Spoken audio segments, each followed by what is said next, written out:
ഈ സംസ്കൃതം പഠിപ്പിക്കണം, ആ സംസ്കൃതത്തിൽ വലിയ മനോഹരമായ സംഗതികളുണ്ട് എന്നൊക്കെ പറഞ്ഞ് ചിലർ അമിത താല്പര്യത്തോടെ ഇറങ്ങുന്നത് ഈ സംസ്കൃത ഭാഷയോടുള്ള സ്നേഹത്തെക്കാൾ ഉപരി ഈ സംസ്കൃത ഭാഷ ഉപയോഗിച്ചിരുന്നൊരു കാലഘട്ടത്തിലെ ചില മനോഭാവങ്ങളുടെ പുനഃസൃഷ്ടി കൂടി ചിലരുടെ ഉള്ളിലുണ്ട്. എല്ലാവരിലും ഒന്നും ഞാൻ പറയുന്നില്ല, ചിലരുടെ ഉള്ളിൽ എന്ന് പറഞ്ഞാൽ പണ്ട് നമ്മുടെ ചട്ടമ്പി സ്വാമികളെപ്പോലെയുള്ളവർ തിരുത്തി കുറിച്ച ചില പ്രത്യയശാസ്ത്രങ്ങളുണ്ടല്ലോ. അതായത് ആരെങ്കിലും ഈ ശൂദ്രൻ ഈ വേദങ്ങൾ പഠിച്ചാൽ അവൻ്റെ ചെവിയിൽ ഈയം ഉരുക്കി ഒഴിക്കണം എന്നൊക്കെ പറഞ്ഞൊരു ഭൂതകാലത്തിൻ്റെ ബാക്കി പത്രമുണ്ട്. അതിന്നും നമ്മുടെ സമൂഹത്തിലുണ്ട് എന്നുള്ളതിൻ്റെ തെളിവാണ് നമ്മുടെ സർവകലാശാല ഡീനിൻ്റെ PhD വിദ്യാർത്ഥിയോടുള്ള സംസ്കൃതവൽക്കരണം.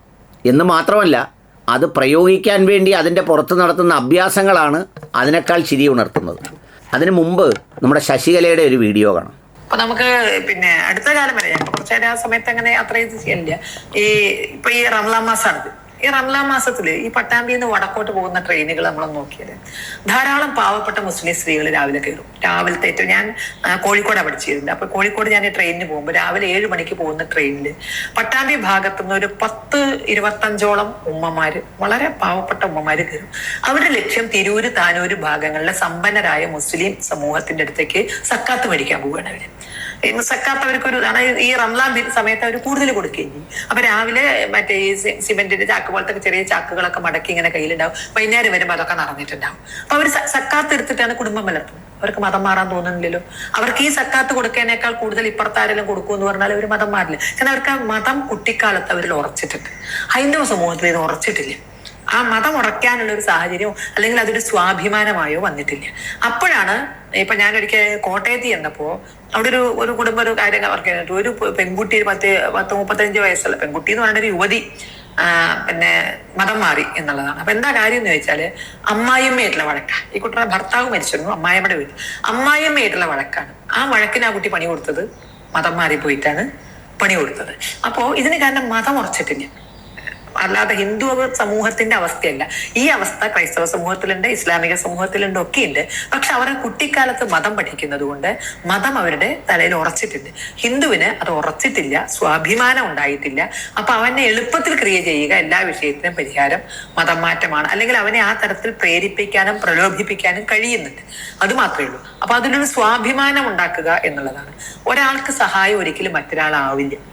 നമ്മുടെ കയ്യിൽ നമുക്ക് തലയ്ക്ക് വെക്കാൻ പറ്റുള്ളൂ. ഒരാൾ സഹായിച്ചാൽ നമുക്ക് പരമാവധി തളർന്നു കിടക്കുമ്പോൾ ഒന്ന് താങ്ങുമായിരിക്കും. പക്ഷെ മുന്നോട്ട് നടക്കണമെങ്കിൽ നമ്മുടെ ഊർജം തന്നെ വേണം. ഹൈന്ദവ സമൂഹം അതിനാണ് പരിശ്രമിച്ചിരിക്കുന്നത്. ഇതാണ് ശശികല പറഞ്ഞത്. യഥാർത്ഥത്തിൽ സ്വാഭിമാനം വരുന്നത് എങ്ങനെയാണ്? കേവലമായ വിശ്വാസം ഉറയ്ക്കുന്നതോടൊപ്പം ആ വിശ്വാസത്തിൽ അധിഷ്ഠിതമായ സ്വത്വത്തെ അംഗീകരിക്കുന്ന ഒരു സാമൂഹ്യ വ്യവസ്ഥ കൂടി ഉണ്ടാവണം. ഇപ്പോൾ ഏത് ഗണത്തിൽപ്പെടുന്ന ആളും പള്ളിയിൽ പോകുന്നു. പള്ളിയിൽ പോയാൽ അയാൾക്ക് ഏത് വരിയിൽ നിന്ന് നിസ്കരിക്കാം. 1-ലോ 2-ലോ 3-ലോ വേണമെങ്കിൽ പോയിരുന്ന് എവിടെ ഇരുന്ന് വേണമെങ്കിലും നിസ്കരിക്കാം. ഒരു വ്യത്യാസവും ഇല്ല. അയാൾക്ക് ആ പള്ളിയിലെ നമസ്കാരം നയിക്കാം, അഥവാ പ്രാർത്ഥന നയിക്കാം. അയാൾക്ക് അവിടുത്തെ മിമ്പറിൽ കയറി നിന്ന്, അവിടുത്തെ ആ പീഠത്തിൽ കയറി നിന്നുകൊണ്ട് ആ വലിയ വിശ്വാസ സമൂഹത്തിനെ മുഴുവൻ അഡ്രസ്സ് ചെയ്യാം. ആകെ അതിൽ 2 ഘടകങ്ങളേ ഉള്ളൂ. ഒന്ന് സൂക്ഷ്മത, 2 അതിനെ സംബന്ധിച്ചുള്ള അറിവ്. അതിനപ്പുറത്ത് അയാൾ കറുത്തവനാണെന്നോ വെളുത്തവനാണെന്നോ അല്ലെ താഴ്ന്നവനാണെന്നോ ഉയർന്നവനാണെന്നോ ഒന്നുമുള്ളൊരു വ്യത്യാസവും ഇല്ല. ഇത് നിങ്ങൾക്ക് മക്കത്തെയും മദീനയിലെയും പള്ളി മാത്രമല്ല, അവിടെ മുതലിങ്ങ് വീടിൻ്റെ അടുത്തുള്ള ഒരു ചെറിയ പള്ളിയിൽ പോലും പോയി നോക്കിയാൽ കാണാവുന്നതാണ് ഈ കാഴ്ച. ഒരുമിച്ചിരിക്കുന്നവർ, ചേർന്ന് നിൽക്കുന്നവർ. എന്തിന്? ആദ്യമായി മക്കയിൽ വിജയിച്ചു വന്ന പ്രവാചകൻ ആദ്യമായി ഈ വാങ്ക് വിളിപ്പിച്ചപ്പോൾ അത് ഒരു കറുത്തവർഗക്കാരനായ, പലപ്പോഴും അന്നത്തെ സമൂഹത്തിൽ അവഗണിക്കുന്നു എന്ന് പറയുന്ന തോന്നിയ മനുഷ്യനെ കൊണ്ടാണ് ആദ്യമായി ആ ശബ്ദം ഈ പ്രപഞ്ചത്തിൽ, ആ വിശ്വാസത്തിൻ്റെ ശബ്ദം ഉറക്കെ വിളിപ്പിച്ചത്. അത് താഴെ വരെയുണ്ട്. അവിടെയാണ് സ്വാഭിമാനം വരുന്നത്. അല്ലാതെ ഇവിടെ ഈ പറയുന്ന വ്യത്യസ്തരായ മനുഷ്യർ, ഇപ്പോൾ പറഞ്ഞില്ലേ അമ്മയായിട്ട് വഴക്കുണ്ടായി മതം മാറിയെന്ന്, അതായിരിക്കില്ല. ഒരിക്കലും അങ്ങനെ ഒരാൾ മതം മാറില്ല. മറിച്ച് മാറുന്നത് എപ്പോഴാണ്?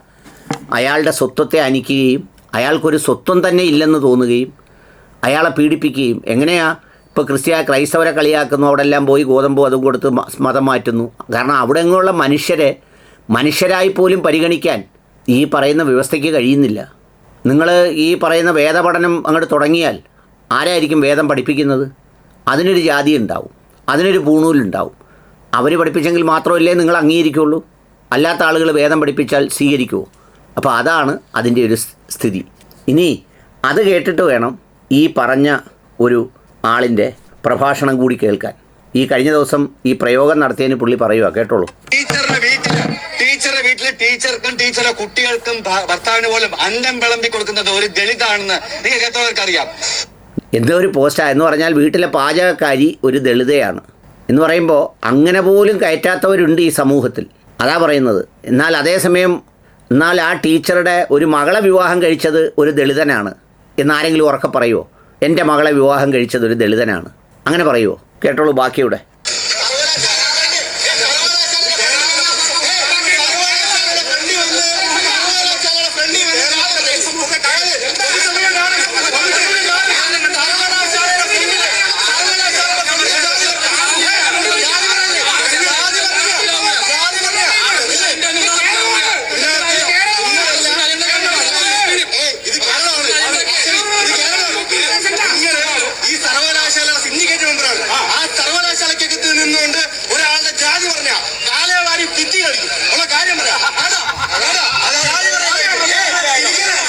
ഇതാണ് സിൻഡിക്കേറ്റ് മെമ്പറോട് വിദ്യാർത്ഥികൾ പറയുന്നതാണ്. ഞാൻ പറഞ്ഞത് പുള്ളി അതിന് വിശദീകരിച്ച ഇങ്ങനെയാണ്. കുട്ടികൾക്ക് ഭക്ഷണം വിളമ്പുന്നത് ഈ നമ്മുടെ വീടുകളിലൊക്കെ തുടയ്ക്കാനും തൂക്കാനും പാത്രം കഴുകാനും ഒക്കെ നമ്മൾ നിർത്തുമല്ലോ സഹായിയായിട്ട്. അങ്ങനെ നിർത്തുന്നത് ഒരു ദളിതനെയാണെന്നുള്ളതാണ് ആ ടീച്ചറുടെ ദളിത് സ്നേഹത്തിൻ്റെ ഒരു ഉദാഹരണം പറഞ്ഞത്. എന്തോ ഒരു നാറിയാന്ന് നോക്കിയാൽ പറഞ്ഞ ആൾ. ഒന്ന് ആലോചിച്ച് നോക്ക്. എൻ്റെ കൂടെ കട്ടിലേ കിടന്ന് ഉറങ്ങുന്നത് ഒരു ദളിതനാണെന്ന് പറഞ്ഞാൽ ശരിയാ? അല്ലെ എൻ്റെ മകളെ വിവാഹം കഴിച്ച ഒരു ദളിതനാണെന്ന് പറഞ്ഞാൽ ശരിയാ? അല്ലെ എൻ്റെ മകൻ കെട്ടിയ പെൺകുട്ടി, എൻ്റെ മരുമകൾ, ഞാൻ മകളെപ്പോലെ സ്നേഹിക്കുന്നവർ ഒരു ദളിത് സമൂഹത്തിൽപ്പെട്ടവരാണെന്ന് പറഞ്ഞാൽ റെഡിയാ? ഇതാണ് അവൻ്റെയൊക്കെ ഉള്ളിലിരിക്കുന്ന അഴുക്ക്. അപ്പോൾ അതിനാണ് വാരി ഭിത്തിക്കടിക്കുമെന്ന് പറഞ്ഞു. എന്തായാലും പിള്ളേരെങ്കിലും പറഞ്ഞു. പക്ഷേ വെള്ളാപ്പള്ളി പറഞ്ഞിട്ട് മൂത്തോരാരും മിണ്ടുന്നില്ല എന്നുള്ള കാര്യം കൂടി മറന്നു പോരുത്.